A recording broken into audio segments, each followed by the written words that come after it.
वाल्मिक कराडला मकोका खटल्यातही न्यायालयीन कोठडी, सीआयडीची चौकशी पूर्ण झाल्यानं कोर्टाचा निर्णय, जेलमध्ये मिळणार सीपॅप मशीन वापरण्याची सुविधा।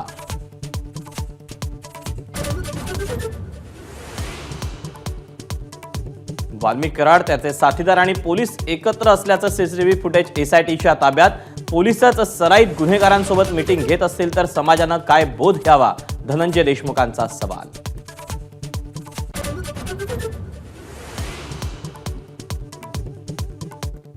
देशमुखांची हत्या झाल्यावर पंकजा मुंडेंचा एकदाच व्हिडिओ कॉल, तर धनंजय मुंडेंचा एकदाही फोन आलेला नाही, धनंजय देशमुखांची माहिती।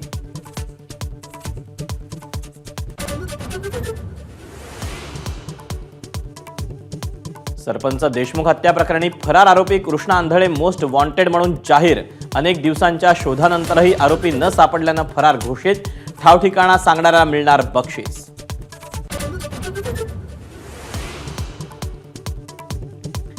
अभिनेता सैफच्या रिकव्हरीवर शिवसेना नेते संजय निरुपम यांचा सवाल। तीक्ष्ण शस्त्राची जखम आणि 6 तासांच्या ऑपरेशन नंतर फक्त 5 दिवसात एवढा फिटनेस कसा, एक्स पोस्टद्वारे शंका व्यक्त।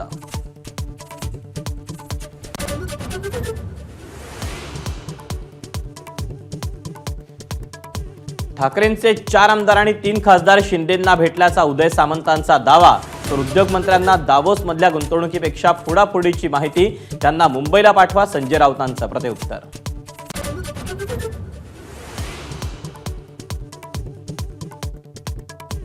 बोगस पीक विमा उतरवलेल्या शेतकऱ्यांचा विमा रद्द करण्याचा निर्णय। माधाच्या बातमीनंतर नाशिक जिल्ह्यात 5172 शेतकऱ्यांवर कारवाई, तर कांदा उत्पादकांचा आकडा सर्वाधिक।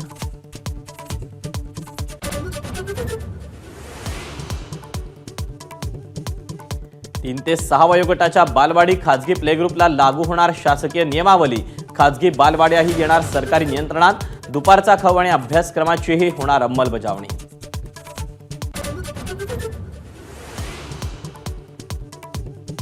दावोस दौऱ्यात पहिल्या दिवशी 6,25,000 कोटींचे करार।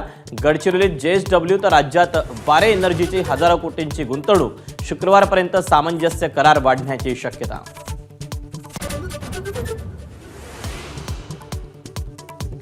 मुंबईत रिक्षा टॅक्सीची 3-3 रुपयांची भाडेवाढ प्रस्तावित। रिक्षाचं किमान भाडं 23 रुपयांवरून 26 रुपयांवर, टॅक्सीचं किमान भाडं सध्याच्या 28 रुपयांवरून 31 रुपयांवर।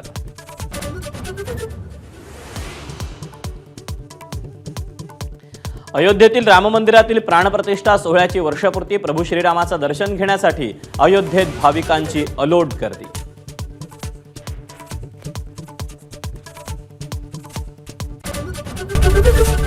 एबीपी माझा, उघडा डोळे बघा नीट।